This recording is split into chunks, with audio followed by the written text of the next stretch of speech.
everybody, welcome back to the channel. I'm Lauren with the Valentine's and Alma Apothecary, and today I am making a bump butter. So this is going to be a belly butter for pregnant ladies. I am 6 months pregnant and really needing some more bump butter. This is going to be great for reducing stretch marks and helping your skin stay hydrated throughout this whole pregnancy process. And the best thing about it is it's all natural, and we're going to be using some skin loving butters and waxes, and also I'm going to be infusing it with some herbs.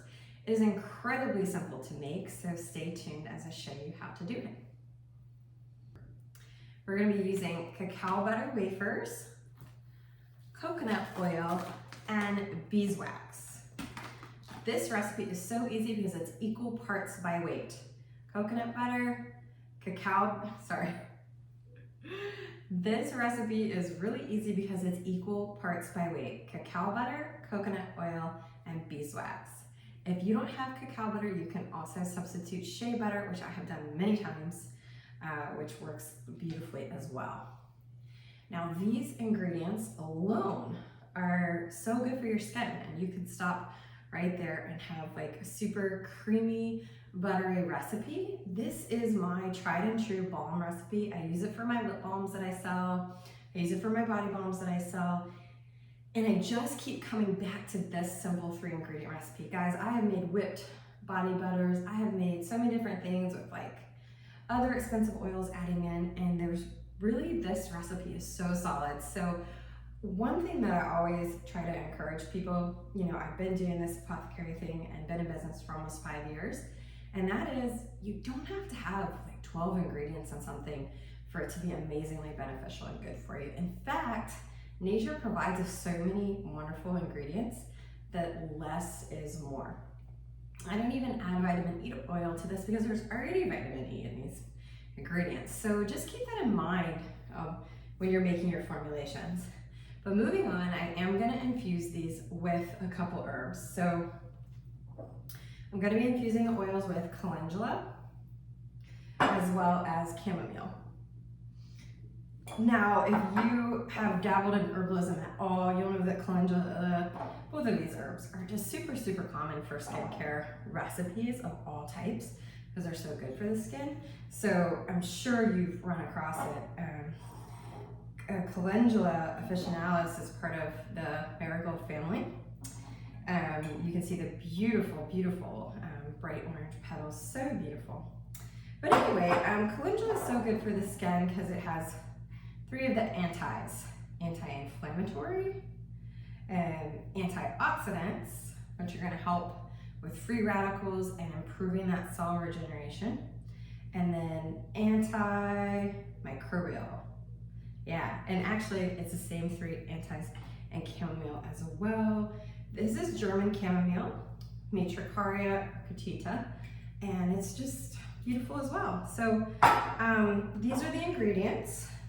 I am choosing not to use an essential oil to scent this.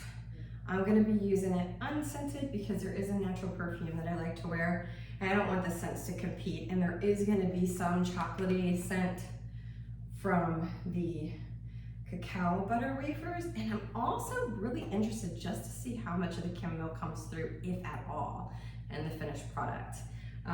So that'll be experimental. So anyway, for those reasons, I'm not adding essential oil fragrance, but I will mention at the point in the video where you should, if you are, and exactly how to do that. I always tell people use an essential oil calculator. You really shouldn't be using directions that rely on drops for essential oil because that is not a standard measurement. And it's one thing if you're making full preparations for your own home. Today this is just for me, so I'm not selling it. That's why you don't see me with my hairnet and everything. You always see me gloved up with my hairnet if I'm making products to sell. But if you're ever going to sell anything, I definitely recommend doing a safe usage essential oil calculator and calculating it by weight, just so for liability reasons. I have very strong skin. I hardly ever get reactions.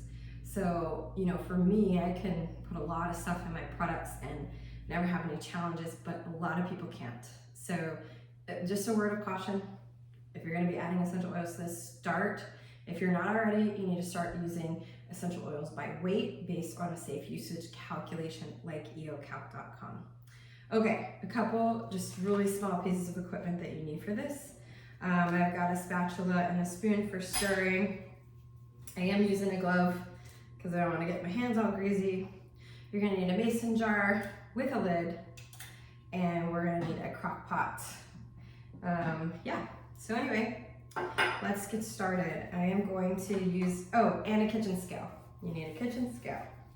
So I'm gonna do grams as my unit of measurement today. I like that because it's a smaller unit of measurement than ounces. So I'm gonna go ahead and put my jar on the scale. And I'm doing a folk preparation, so I'm just gonna be adding kind of a handful each of calendula petals and chamomile. And this jar will be the jar that we use to do the infusion. I'm also gonna be just putting almost everything into one jar here. I think I'm gonna leave the beeswax out because we're gonna infuse these herbs into the oil and then strain it. And I'm just questioning if the low heat on the crock pot will actually melt the beeswax. So I think I'm gonna just infuse the coconut oil and the cacao butter for now, and then wait till later to put the beeswax because it requires a higher melting temperature. So I may just add that last and do it over a double boiler instead of in the crock pot. Y'all, this calendula smells so good. I would be really happy if some of the fragrance comes through to the final product. Did I say calendula? I meant chamomile. The chamomile smells really good. Calendula doesn't really smell like much. It kind of just has, I don't know, like I want to say bark odor. Yeah. So anyway, this is a folk preparation. I'm not measuring this. I'm just putting a couple handfuls. Okay, love it. So calming, chamomile. Okay, let's add our oils in. So what I'm gonna do for that is tear out the scale. So you just tear out the scale so that the weight goes back to 0. And this is so easy with the coconut because I have it, the cacao butter rather, because I have it in wafer form already. So I'm just gonna add these.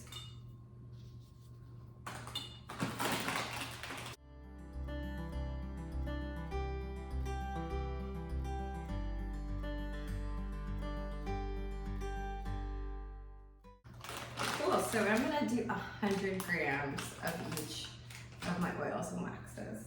Do 100 grams cacao butter, 100 grams coconut oil, and 100 grams beeswax. So once again, tearing out my scale, I'll get the coconut oil in here.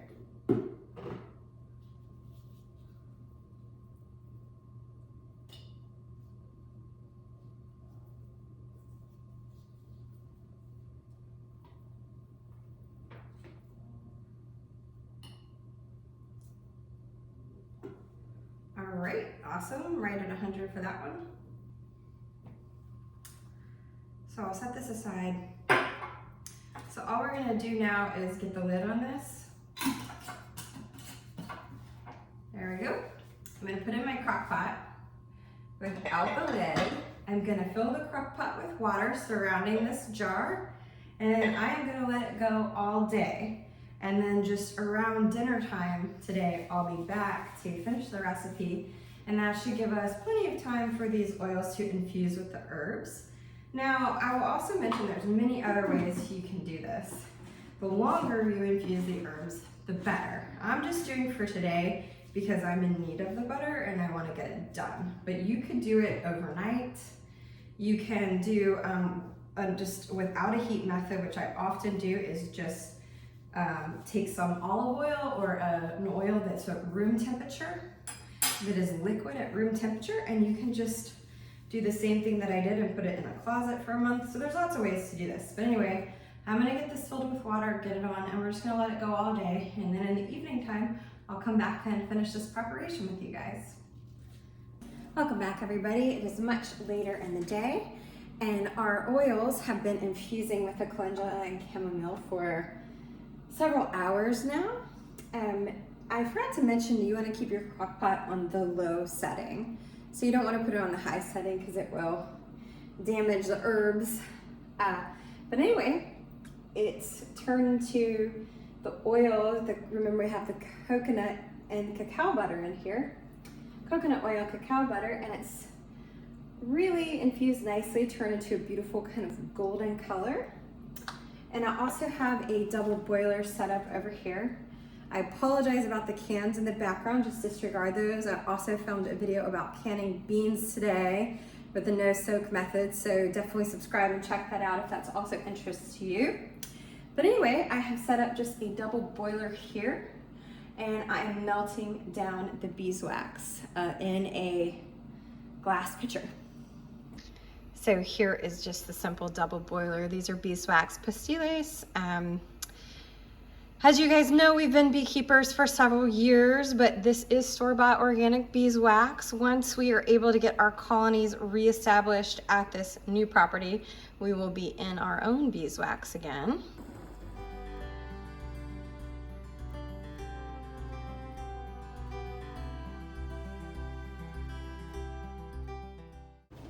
Okay friends, our beeswax is totally melted, so now I'm going to strain the herbs out of the cacao butter and coconut oil and combine these.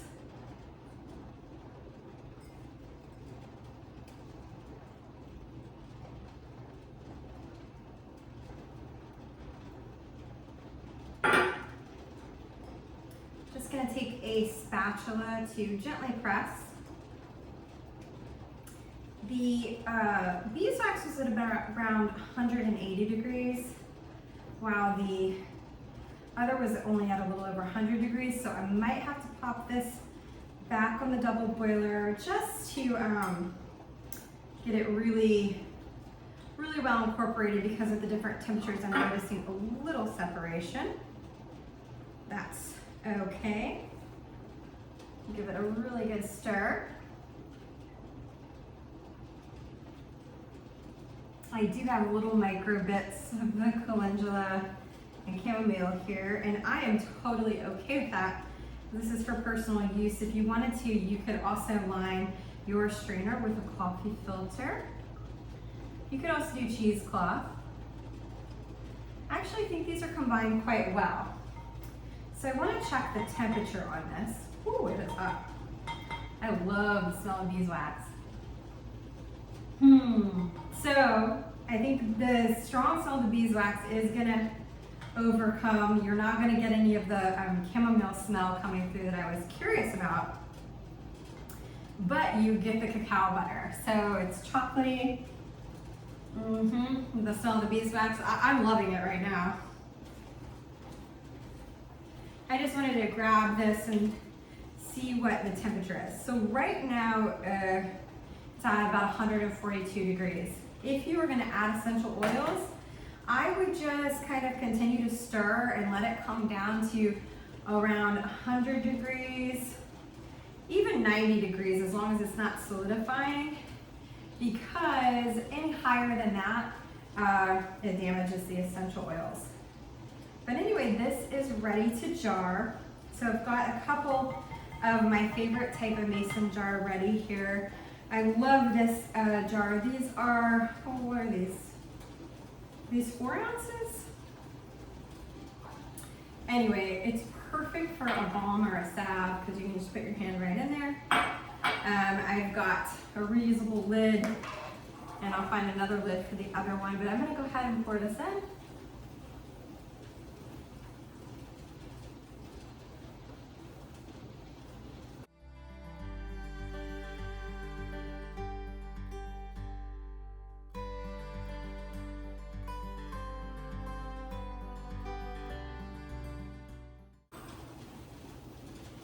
These are already starting to set up, but if you remember, our total recipe was about 300 grams.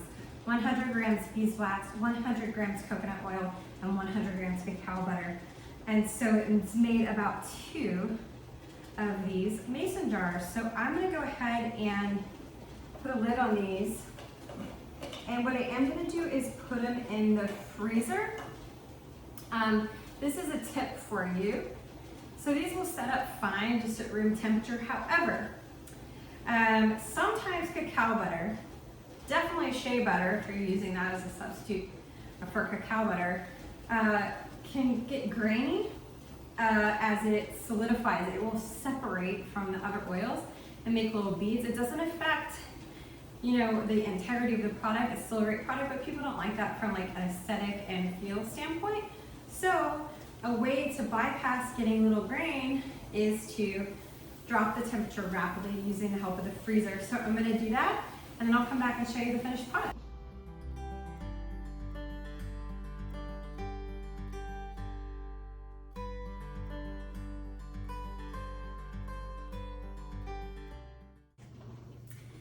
And the finished product just hardens up this beautiful creamy white color.